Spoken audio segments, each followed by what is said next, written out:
Hi, I'm Sugar from Sugar It. Fuck. And Hi. Fuck. Okay. Take 57. Welcome to Sugar Ink, a podcast about living the plus side of life. Hi, I'm Sugar. And I'm Samara. And you're listening to the Suger Ink Podcast. Welcome back, guys. Today's episode, we're going to be talking about charging what you're worth, either as a blogger, an influencer, or just in your side hustle, whatever that may be. Yeah, I find that's a really big question people are always asking. And I remember it from when I was blogging more often. It was like the question to ask in blogging groups was, What do I charge for a sponsored post? Yeah. What do I charge for blah, blah, blah, blah, blah. And there was just like no formula for that.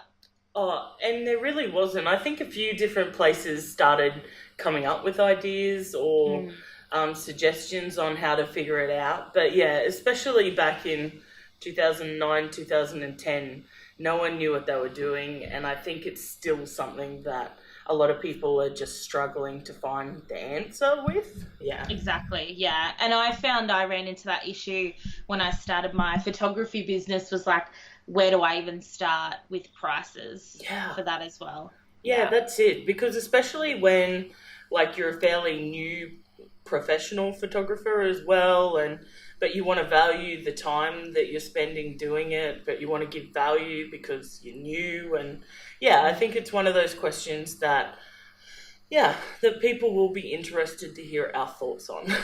Yes, I think so.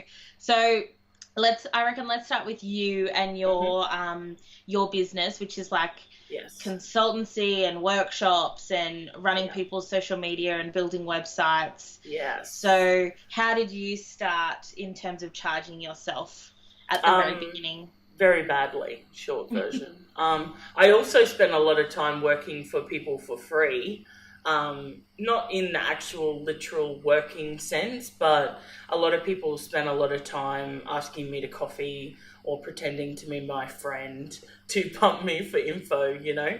They just wanted to know what was happening in the blog world or wherever.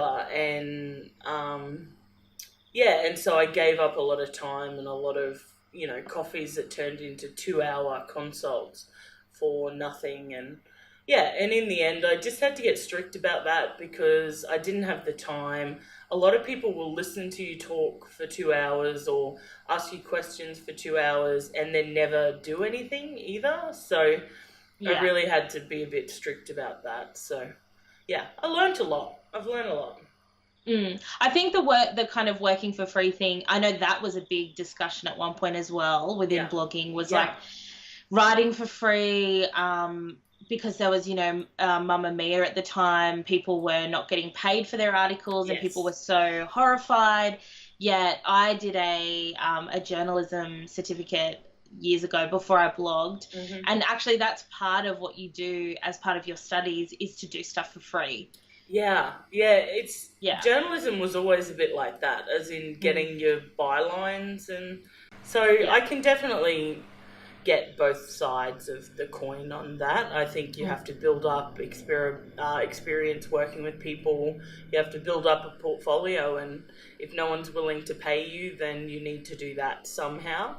For me, bloggers and social media influencers were always a bit different to that because we had an influence and a reach that a journalist coming, through journalism school just didn't have.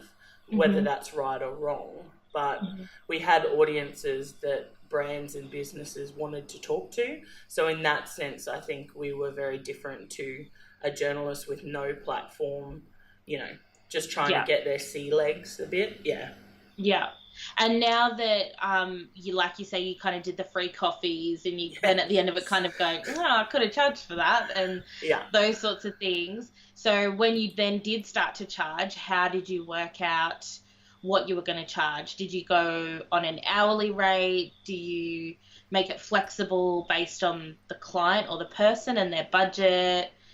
Give us your insight. Yeah, so it goes a bit of everything, and mostly because I do a bit of everything. So I have some hourly rates, though I probably haven't worked for an hourly rate in, I don't know, 3 years or something.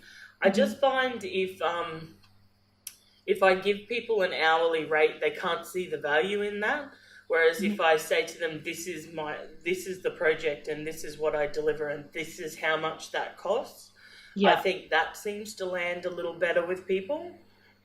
Especially since my one-on-one consults start at like $2 bonus. Sign me up. No, I'm like, don't quote me on that. Oh my God. People are like, righto, I'll see you later. You know, they start at $250 for that first initial sort of couple of hours, and sometimes they go for an hour or two, you know, and sometimes they go for less, but that's my flat rate. That's kind of what I call my coffee rate now. I live in a regional area and I like to keep that in mind too when I'm pricing stuff. It doesn't cost me a lot to do what I do, but I do have to continue to price my experience in a reasonable way. Yeah. And then how do you deal with, so if someone says to you, I want an initial consult, and you say it's $250 and they go, like, that's too expensive. How do you deal with that? Do you like stick to it and say, no, that's my rate, I'm not compromising? Yeah, I absolutely do. And that doesn't mean that I don't do coffees for free. Like, or it doesn't mean that I don't like to meet up with new people or whatever, but if someone very specifically says to me, I'm starting a blog or a business, or I want to get on Facebook, can we go for coffee and I pick your brain, or let's have a chat about that, it just has to be that. Because I also live in a small town, so if I start charging some people one price and other people nothing, other people another price altogether, it's just, word will get out and the whole thing gets devalued then, because as far as I'm concerned, $250 really isn't a lot. If they wanted to buy one online course that's not even tailored to them and is probably crap, it would cost them that. So it costs more than that, I reckon. Yeah. $250, I want to offer people value, but I also need them to understand that the time it takes, and not only to practice doing what I do, but to even know that something new is happening, to learn about that, to try it out, to stay on top of the most recent things, to read the books, to watch the YouTube videos, to read the articles. That takes time. And if I'm not up to the minute with everything that they want, then that's only going to impact them negatively. If I'm giving them advice from 2017 Facebook and they've paid me today, then I don't think that's fair either. You know, the things that worked for me in 2009 on Facebook sure as shit don't work now. You know? Yeah. And do you review your rates like yearly and then kind of go, okay, I'll put them up 10%, or? Yeah, it's more of I do review them, maybe not yearly, but I like to keep an eye on something like, it's more like if I've really invested in learning something new, then the rates go up. If I've invested in a new sort of right-hand person who is good at what they do and really fast, then the rates go up. You know, it just, in that sense, I keep them on my website. They're always visibly there, so people can't argue the rates. They are what they are. And then I move it there and I just work from there, basically. I do keep it flexible in that I like to be able to offer people packages and bundle stuff together. You know, because if I'm building a website and they don't have images, I 100% either want to take those images myself or refer them to a friend, because the website's not going to look any good with crap images, you know? Yeah.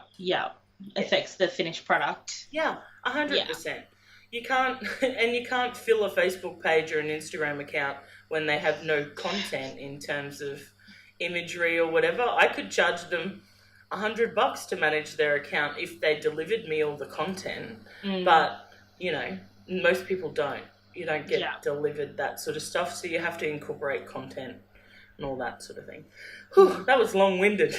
But yeah, what about you? When you were starting out with photography, how did you go about setting your prices and, what sort of research did you do? How did you find, comparable rates in your town, that sort of stuff? Yeah, well, Canberra for photography is super competitive. I think almost everywhere is now. Yeah. There's always a handful because photography doesn't seem to be a primary full-time job anymore. People do it as a side hustle. Okay. There's maybe a handful of people in Canberra that I could say do it full-time. Yeah. Which, compared to the number there are around there. And I was very aware that I didn't have formal training like some photographers do. Like some have done the 4-year degrees at uni and all those sorts of things. So I had to be really self-aware as to where my skills were and the quality of my product versus others to see where I fit. And I also asked people that I knew would give me an honest opinion, like, what would you pay for a photography package? Looking at the quality of my photos, what would that look like? Yeah. So I actually started really, really low. This is so horrible. I did my first photography special, which was mini sessions. So you'd book these back-to-back sessions all on one day. So for 20 minutes and 5 images, I charged $29. Yeah. Which is like nothing. How many would you have to fit in a day, though, to make that, like... So the idea behind that... What? Yeah. So the idea behind that was to get images, because I didn't have a lot of diversity in my images. It was all the same family and friends. Like I had the same children, just like years apart. And so I needed the diversity. And then... for photography, you also upsell. So you offer 5, you edit more than 5, and then you say to buy all of them will be X. Yeah. And most people, when they see all of them, go, I can't pick just 5. Yeah. So you do get that return on investment a bit later. Not everyone does it, and it's very upsetting when they don't, because usually it's the ones that you spent the most time doing their photos because you think, these are so beautiful. There's no way they're not going to buy all of them. Yeah. Like, I've just captured their kid so perfectly. And then they're usually the ones that are like, I'll take that one. And you're like, so sad. You really can't rely on the upsell. You really can't. You can't, no. Yeah. So now, like, my prices have gone up since then. They're still not at the higher end of where Canberra is. I would still call them at the lower end. Yeah. But they fit in what I expect to make in my photography business. So it's just side money. It's not money I rely on to live off. It's just kind of fun money. Yeah. So it is more than what I charged at the beginning. I'm now up to, I think, a half an hour package is like $170. Okay. Yeah. Yeah. That's probably more reasonable once you consider how long it takes to edit and all that sort of stuff along the way. Oh, yeah. Editing is like hours, and then it's the admin of liaising as well. Like, it's never a simple one email exchange. It's like 20. Yeah. And which is fine. Like, that's part of customer service. But you do have to factor when you're looking at what you're going to charge people is all that admin as well to liaise backwards and forwards, and then what does it cost you to then process those payments later and all that kind of stuff. So my hourly rate is probably still $4. Something ridiculous. $2.50. Maybe. It would have been like 70 cents at $29. Yeah, it was so nothing. But it was a good way to get started, feel like I was making something, and then get images for my website, which have then allowed me to up my prices because I've got better quality, more variety. And I even, in the lead up to the same-sex marriage, like the Marriage Act being changed to allow for same-sex, I ran a free shoot for 4 same-sex couples just so I could have the images on my blog. Once the act was changed, then I could show people like, yay. And like for the business, I found showing people that I was like happy to photograph gay people was also very important and show that diversity. So because of the prices I charged, I've now got people of all different skin color, backgrounds, blended families, all sorts, to show that I'll photograph anyone. So while I didn't make a lot of money, I see the value in it later on. And I think that's important. That's just like the journalist and the byline. You know, if you can score the job that you want to score off that byline, then great.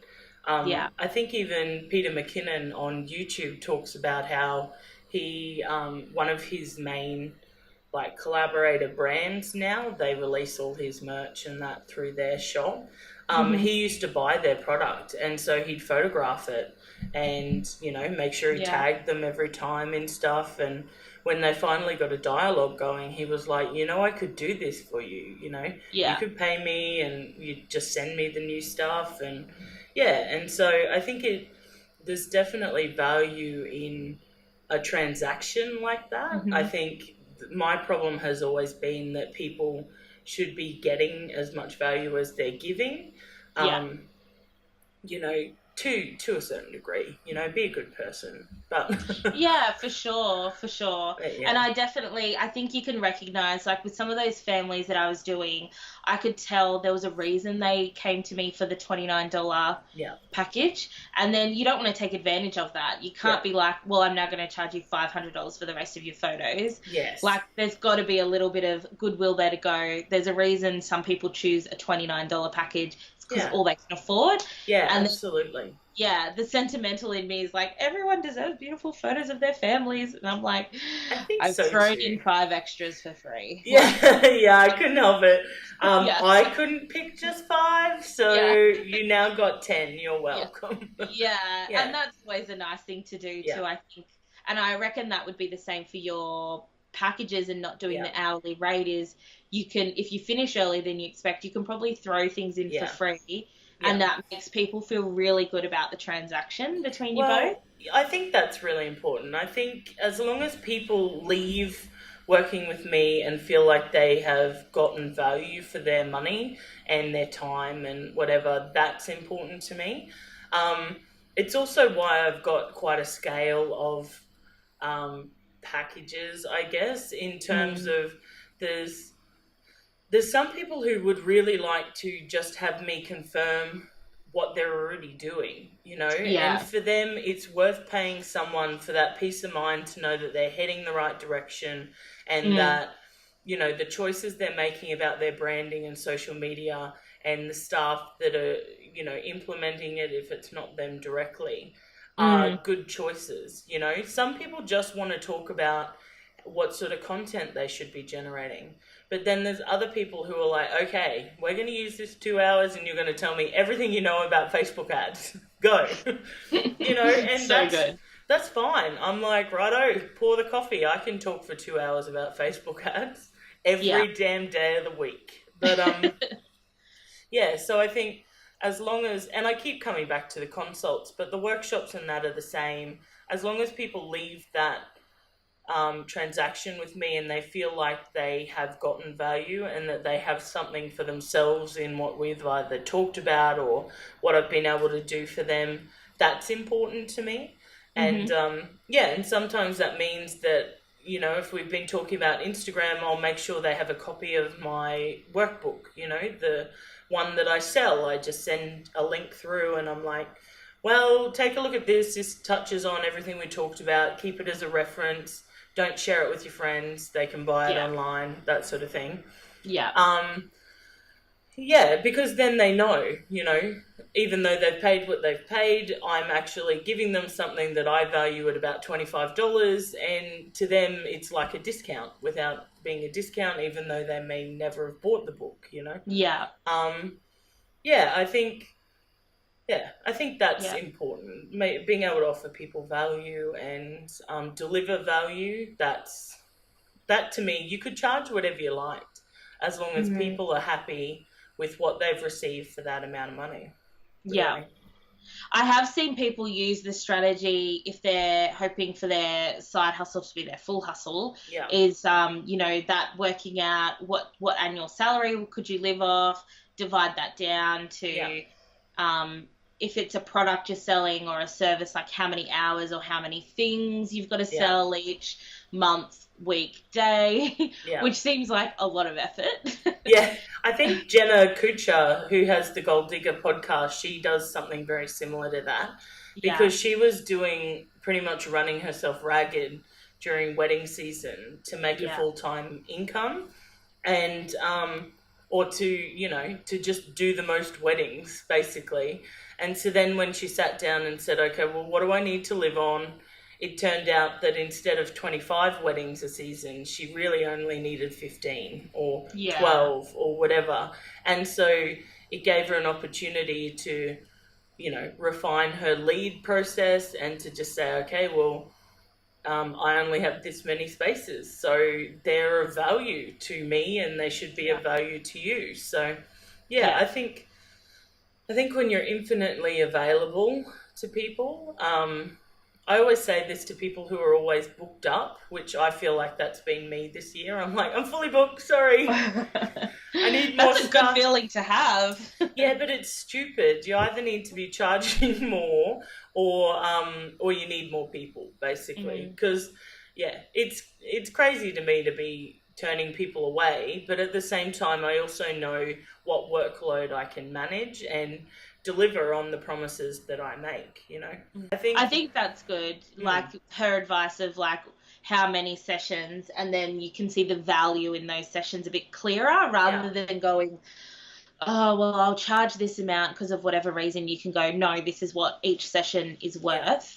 And it gives you a bit more probably confidence in what you're doing. No, that's really good. I feel like, giving people the courage to see the value in what they're doing so that you know what to charge for that. Like my photography is all done on weekends, so I now have to look at what is that weekend worth to me because I'll spend, say if I just do one day, at the moment I have a 2-day special that's running, so I'll be spending this weekend, which will be very after the fact once this goes live, but I'll spend like 2 days just taking photos and both evenings editing them, so I have to go, what is that worth it to me? And with a holiday coming up, I know exactly what that's worth because I know how many margaritas that's going to buy while on holidays. Yeah. So, It's important. And I think that's why, as much as I've always advocated for people to be paid, it's why I've never said you should be charging this much. Because that level or that bar is going to be different for everybody, and not just based on experience, but based on need or, what they want to get out of it. Yeah. When I fill this little office with other people to work with me, it won't be a case of you're just taking me away from my business. You'll be taking me away from my whole team, So that immediately becomes more valuable because, if we're all here doing our thing, that's the vision anyway. Yeah. I need a team so bad. One day we'll record this and there'll be a little worker bee behind you. Yeah, I'll just be like don't you think so? Yes. Yes, I do. I've got a little table there and I've put 2 chairs at it for now because even though it would be the worst desk in the history of mankind, it's just something to keep me focused in that. You're visualizing. I love that. Yeah. Well, so good. I've been doing this on my own for like 8 or 9 years now. So it's time to shift my focus from what I've always done and to something else now. For sure. Yeah. That's amazing. And how long do you think when you first started charging, how long until you felt comfortable with what you were charging? Like confident and like, yep. Was it from the beginning or? Yeah, and I actually think that's, sorry. As soon as I heard you starting that, I was like, I know where this is going, and yes, always. I grew up, my parents had their first real estate agency when I was 9. I've never been afraid of money or talking about money or asking people for money, because I was a property manager. If I couldn't collect money, you can't do your job, Yeah. So if you can't be like, okay, so I need your money now, thank you. If you can't take a deposit on a house, you shouldn't be selling it, Yeah, see, I really struggle with that with friends and family. Like charging to friends and family, they're the worst, to be honest. It's so hard, yeah. They're definitely. I find it must be similar with yours when there's not an actual product. I haven't made a table from scratch. It's very hard for them to quantify the value. Yeah. Like photography, they're thinking, well, you've already got the camera, you've already got the computer. Yeah. Like we actually chipped in for your birthday, so make sure you bring it. Actually did. Yeah, yeah. They actually did. Everyone chipped in for my 30th for my camera. And I think they kind of think, well, it only takes you an hour, which is not true. It takes longer than that. But I think even your friends and family seeing your worth is very hard, and what you should be charging. I find they're probably the worst. I love my friends and family. Disclaimer. Yeah. Disclaimer. Holy shit, guys. I think the thing that, and I hope this makes it easier for you, there's plenty of opportunity where you can take your camera to family stuff or whatever and just do it. There's plenty of opportunity for that. But if they're specifically saying, okay, I want you to come here and take photos and do this for us, then you have to treat that a bit like a transaction. Yeah. You know, I've built websites for family over the years that they've got $3,000 sites for like $750. Yeah. You know, and it's more about, okay, what are the actual costs of delivering this? And then what's the minimum that I can charge before I start getting resentful? Mm-hmm. You know, because that's important. And I think, and your family and your friends are exactly the same as the general public. They don't want to take advantage of you, and it's up to you to let them know at what point it's too much. Like, it's like, dude, I'm happy to bring my camera, but sometimes someone else is going to have to take the pictures. Like, I find I'm never in them otherwise. Yeah. There's no evidence I was there. 100%. And that was like years of my life. Even though I'm not a professional photographer, I have spent years of my life taking photos of family and friends, taking photos of like events, family events and stuff. And then I don't exist. So now I'm like, give the camera to my brother, or give the camera, especially to my sister. She's got a great eye for photos. And I'm just like, no, it's your turn now, man. I'm going to have a drink. Like, this is someone else's You can problem. take a good photo and go. Yeah, and it's just like, that. It's about finding that balance. And family for me is always a bit of a, a given. But I have a lot of family. Like, wider family. Yeah, but not a lot of them actually use me, now that I think about it. That's awkward. Good. I'm going to email them all. It seems like an untapped resource. I've got like 90 first cousins or something. I've got to send out a bulk email. Be like, guys, what are you doing? I'm trying to hire a team here. Yeah, you can fund my next position. Yeah, you're going to hire me another assistant. Brace yourselves.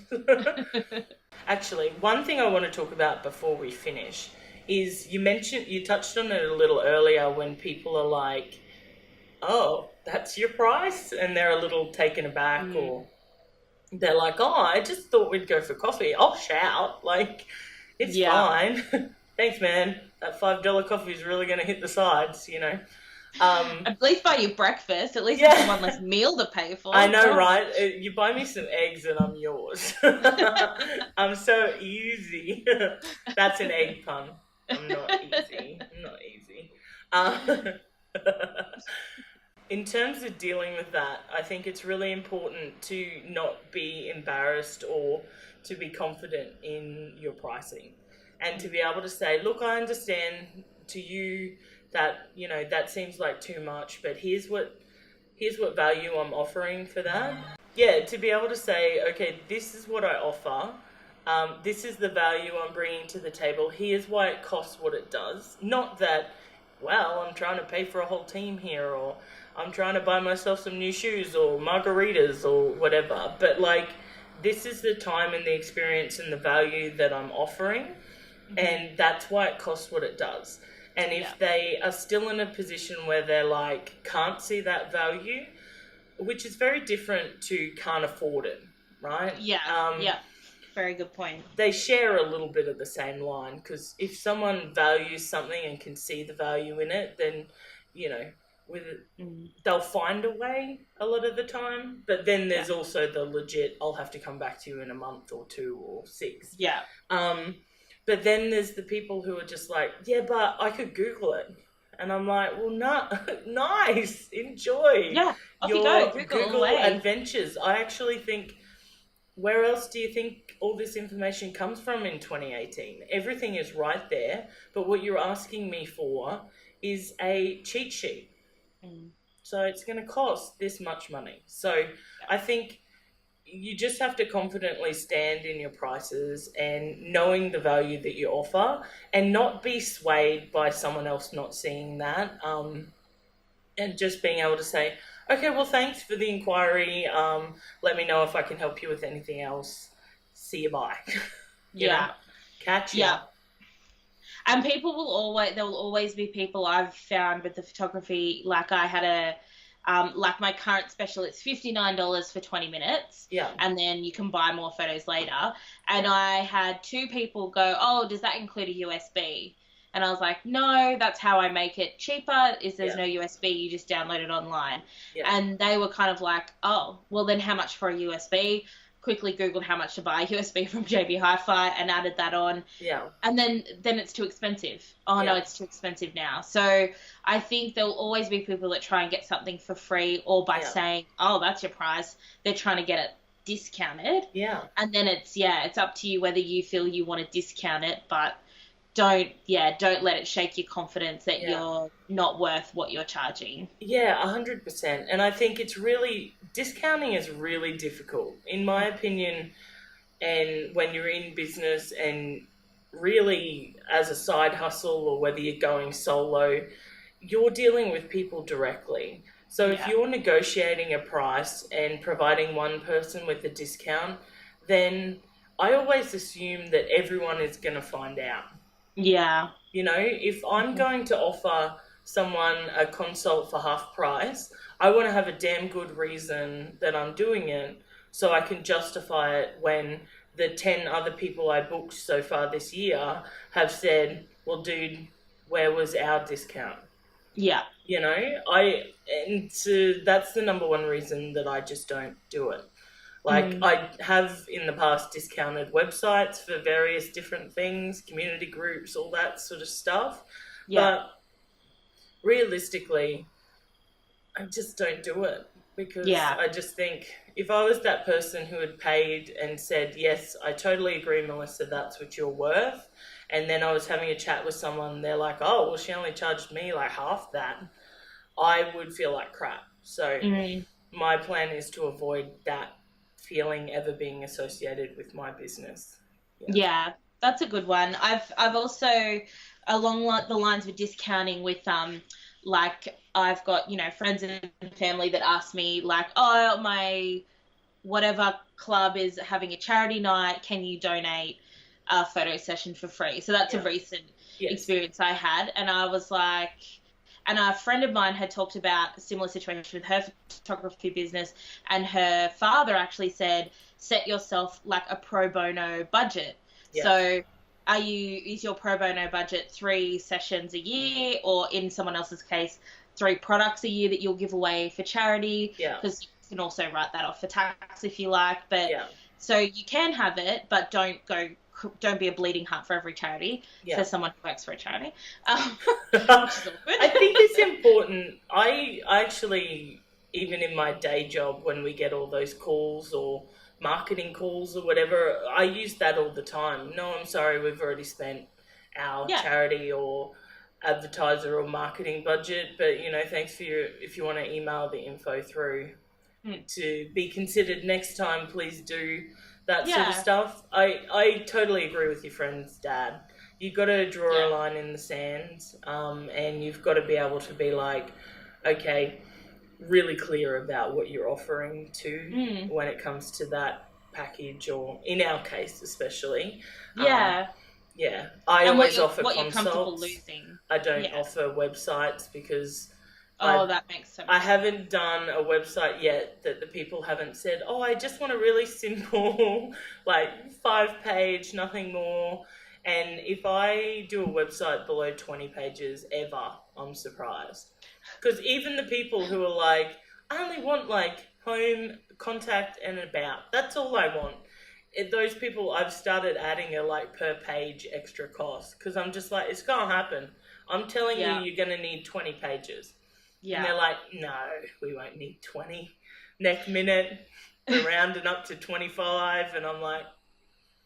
And that's something really good to consider for people charging is like, what is the common thing that you get? Like, no, I really want this simple whatever. Yeah. And then cater to in your contract or whatever it is they might sign. Yeah. If it goes over that, what the extra cost is going to be. Yeah. So everything is up front. Absolutely. I have, in terms of websites and even like photos or social media content and stuff like that, I have a $55 hourly fee because I can outsource it for less than that to deal with like excessive changes and things like that. So they get 2 reviews, and then after that it gets sent to what I call penalty overtime. Yeah. You know, because there's a difference to when someone's laid out their pages for a website, to stick with that example, and then next minute they're like, oh, can we just put the content from here, a little bit of it over on the homepage? To me, that's a change. Like, yeah.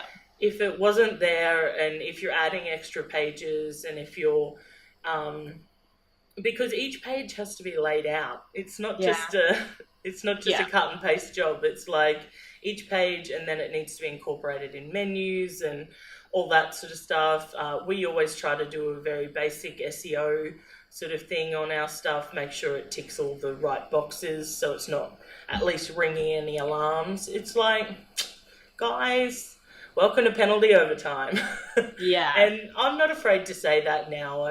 I have been in the past, and I think because websites physically cost so little in terms of actual outlay, in terms of hosting and domain, I think it's all labor. I had a little bit of guilt around how much they cost. But when you look at the hours that you spend, I don't feel guilty anymore, and I don't feel guilty about pulling the penalty overtime, you know, at all. I'm like, no, it's happening. We're in overtime. Yeah. And that's probably a good thing to like finish on, is for people just not to feel guilty. Like, don't feel guilty about what your rules are, what your charging is, because every business has to do it. Yeah. And it's just something, and I think particularly as women as well, it's something that's very hard for us not to feel guilty about, because we have these, I don't know, I feel like we have these instincts. We want to do things to help people, and we want it to be lovely and like seamless, and we don't want anyone to be upset with us. And it's a nice girl thing. It really is. Yeah. For women in business, you just have to, and it's not about being a jerk. I mean, I know the internet's forever, so I'm not out here trying to like alienate anybody. I want to be direct. I want to be clear about what my expectations are and what theirs should be. I think people get afraid of having those conversations, and all it ever does is lead to more trouble. Yeah. You just can't be afraid to have that conversation, because trust me, if you don't, it's just going to be a shit show later. Yeah. 100%. That's something I've learned the hard way so many times. You hide from something, it's always going to become a problem later. Yeah. Yeah. Whether it's just your own resentment bubbling up and burning like hellfire in your gut. You got to have those conversations, because, just got to rip off the Band-Aid, get straight in there. Okay. That's an episode. Yeah. Dunzo. I think that was clear. I think people have got some tools. Charge like a maniac. Yeah. Go nuts. Double your prices tomorrow. I actually think most people could probably easily double their prices tomorrow. I think so, yeah. Thanks for being here, guys. If you have any questions about pricing your work, how anything more specific that we haven't covered here, if you're on the podcast on SoundCloud or iTunes, feel free to tweet us. The information is at the end of the episode. If you're on YouTube or Facebook or wherever the frickin' else I put this video, just leave it in the comments. We love to hear from you guys. So thanks for being here. We'll see you next time. Bye. For today's show notes, you can visit our website www.sugarink.com. You can also send us in any questions or topics you would like us to cover at hello@sugarink.com. You can connect with us on social media using @sugarcoated and @blondinkaus.